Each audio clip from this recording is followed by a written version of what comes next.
নমস্কার বন্ধুরা, আমার রান্না করে দেখাচ্ছি আলু দিয়ে, সিম দিয়ে, মাছের ডিম দিয়ে আজকে রান্না করব।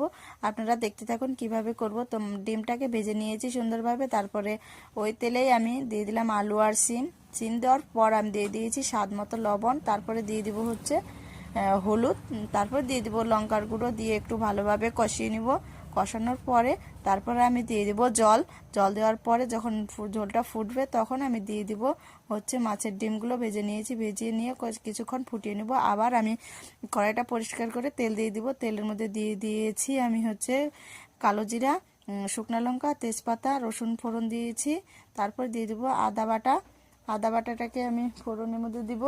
তারপরে দিব হচ্ছে হালকা পেঁয়াজ কুচি দিয়ে, দেখুন কম একটা সিম্পলের রান্না, আপনারা ওই রকম রান্নাটা বাড়িতে করে নেবেন। তারপরে আমি তরকারিটা ঢেলে দিব।